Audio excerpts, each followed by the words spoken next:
am Lequita Brooks, your social impact speaker and strategist. Welcome to Social Impact Sundays at 6, where we have massive social impact that leads to income. And today we have Alfonso Henderson. He is a behavioral health social worker and aspiring entrepreneur here for the social work movement segment. Welcome, Alfonso. Hello, everyone. Happy to be here. Yes.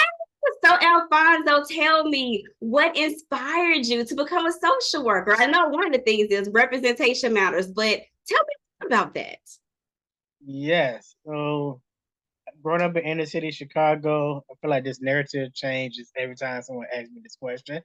So I'm gonna try to keep it brief. The main thing that prompted me to become a social worker is, as Lakita said, representation matters. Historically, the field of social work has been whitewashed, and me entering this field has been my way of giving back to my community and bring some like-minded individuals to the field so that people can relate to it. I love that. So it's like your why was simply, I'm not seeing enough Black and brown people. So my way of giving back to humanity, society, was to become a social worker. And I absolutely love that. Yes, sir. So tell me more about your experience as a social worker and what are some of the things you've done in the field? Funny enough, I've been a social worker for 4 years professionally. If you include my internship experience, we're going on about 6 or 7 years. Most of my experience has been in the field of outpatient community mental health. I've done residential counseling, in-home therapy, school-based counseling, an in-home case manager.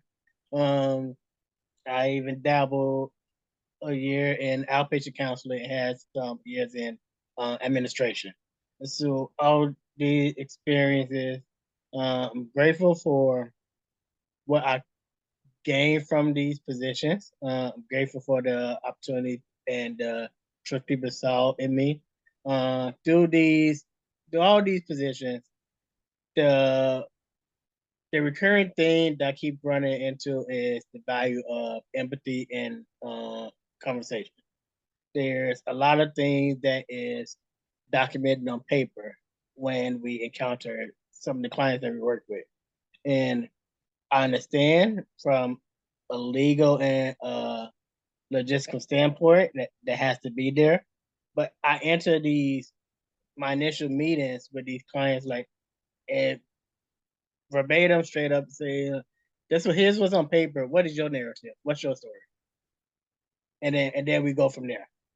And really bringing that humanist connection back to them and let them know that you first and foremost are human. These conditions that we are dealing with, that people say we're dealing with, it just happened to be your response being a part of your environment. So if we could change the environment, if we could change how we cope with the environment, maybe some of the things that we experience or people have labeled us won't be there. And so in all my positions, in all my roles, I try to be that humanistic perspective to some of the patients that I worked with. And I've realized that has been extremely valuable in the report building and them showing progress from when we start to by the time we finish. Yeah, like I love how you mentioned being empathic and also you basically were saying meeting your clients where they're at, allowing them to use their voice to tell their narrative, not the narrative of Alfonso or not Alfonso's perspective, but their actual perspective. They come in already distraught. Um, they come in with these preconceived notions, and unfortunately, it follows them. You even see it as young as adolescents, which is my ideal population that I enjoy. I had experience working with adolescents um, out of undergraduate. I took a gap year because I didn't know what I wanted to do with my major. So I did city year, and city year, I would say, was the foundation that pushed me into social work directly. The role in which city or core members work with the students, you heard a lot of things that you really wasn't prepared for, and, and it took means just taking a step back and really just appreciating the value of their narrative, what they come to us with. I matched that with a TED talk that I watched some years ago, The Danger of a Single Narrative. And just these two experiences come together, it helped me to take myself, my beliefs, what these narratives, this image that society has paint of this individual. You say this individual has ADHD, but maybe this individual just needs someone to just sit down and listen to him. He's acting out because no one's listening to him. There's a lot of chaos in the home, but school and home, yes, these two things are more or less, I'm not gonna say similar, but we see some of these similar behavior patterns in the school and home, but the school often try to keep us separate. I don't understand why this individual is not doing X, Y, Z things. Well, how you have a conversation with the individual. School is not the first thing that's on their mind when they come here. School is more or less their escape. And I get that the hands are tied because you're a teacher, administrator, you have to do some type of curriculum instruction, but at some point, the value and the essence of a human connection has to be embedded in here in working with adolescents and students. The human connection is definitely needed. And I know earlier we were talking about some things with SEL. So can you share more about that and how you employ that in your practice with working with adolescents? Yes. So SEL, social emotional learning. There, I recall reading an article, probably in grad school or just my own research. The value of calm down rooms in school, as opposed to sending them to detention, expulsion, um, that whole gimmick. And as it was an alternative to deter from the school to prison pipeline. So these calm down rooms, if a student's having a bad day, they go to this calm down room with a trusted adult and they can let all their frustration in this calm down room. And then once that emotion is out, now, okay, let's talk about why this emotion is there. What could be done a bit differently? What would you like to be done? And having that emotional process and allowing them to get in tune with what it is that they're feeling. Anger is often the first thing that we see because we don't know how to see anything else. In my experience with doing in-home work, that is the culture of most of these homes, yelling, chaos, as a way to exert control. Anger is the first thing that we see. What's underneath the anger? Hurt, sadness, disappointment. So I often use the anger iceberg with a lot of adolescents and get them to really identify, okay, outside of I'm happy, sad, mad, okay, what other emotion do you see? What other emotions are you feeling? There's the anger iceberg and there's the emotion wheel. And I use that to begin helping them get in tune with what it is that they're feeling internally. That's some really great insight on, I guess, taking a deeper dive into what are those underlying emotions. And also, the calm down room is a great idea. So, you're giving adolescents the voice and the space to tell their own story, their own narrative from their own perspective and meeting them where they're at. But what are some other populations that you plan to give a voice to? Because I know earlier we talked about representation matters. So, what are some of those other populations that you're giving a voice to? Black, brown, queer males.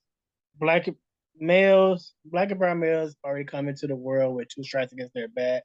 There's the narrative of patriarchy, what a man is supposed to do, what a man should do, and any room for emotional expression.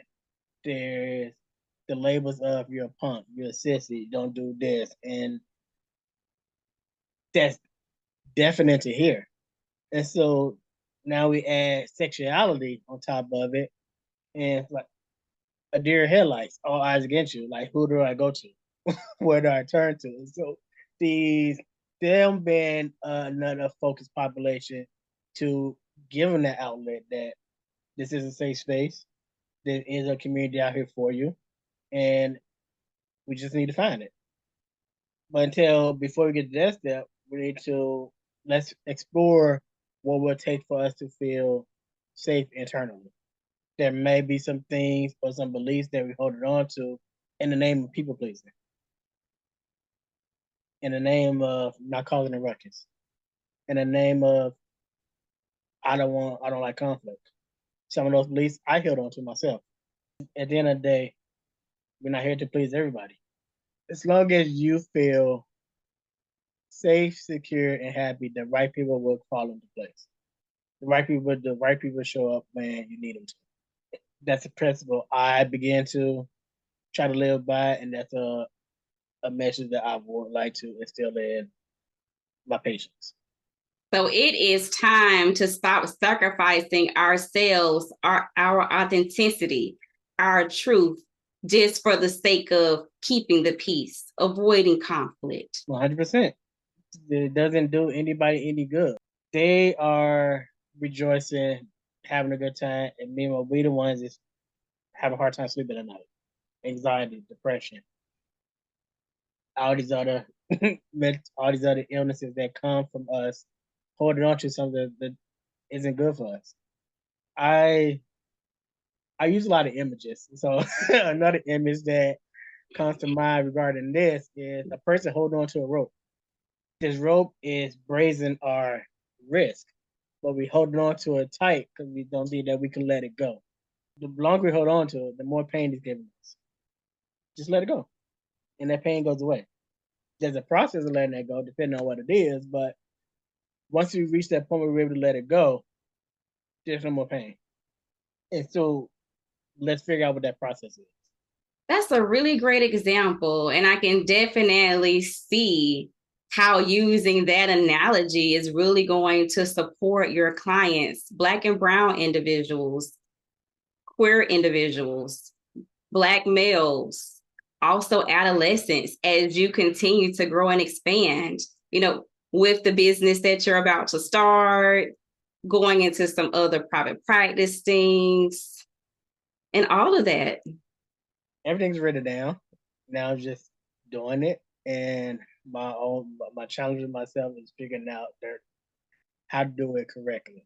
Doing a lot of deep introspection. I mean, I have no choice being home or just recovering, but figuring out, just do it, just start, and the business itself will pick up. But just start and see where that takes you.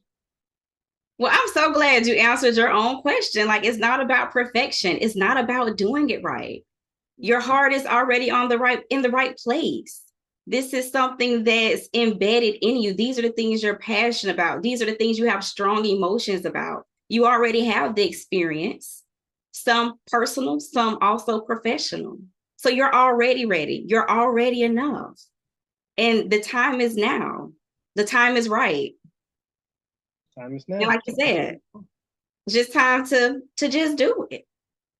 Even if you start with a support group, a virtual support group for a particular population, whether it's Black and Brown individuals, whether it's Black and Brown males, whether it's Black and Brown queer males, whether, it's a different population, that's a very, easy, low maintenance way. Like right now, we're on Zoom.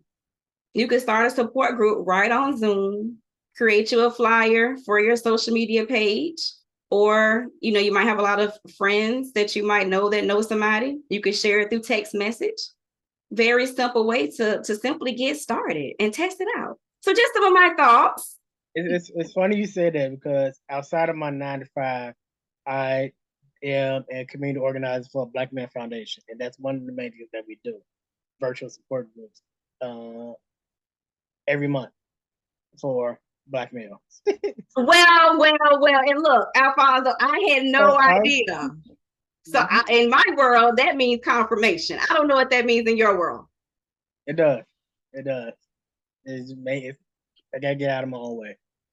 And you shall. So any last thoughts that you'd like to share with our audience? I appreciate you all for tuning in. Some things, it's confirmation. You have to hear yourself say it out loud. You gotta have all these things running through in your head, and the way anxiety works, like you can already have confirmation, but something somewhere will talk you out of it. And learning how to silence that and pursue with your passion and what it is that you were meant to do. I leave that message with you all. That's something that you want, go after it and trust the process, and it will come to fruition in its own time. Well, I just want to say thank you so much, Alfonso, for joining us today on the Social Work Movement segment of Social Impact Sundays at 6. I am Lequita Brooks, your social impact speaker and strategist. Make sure you go to the socialworkmovement.com to get involved. There's so many ways for you to join the movement. Until next time, have an amazing day.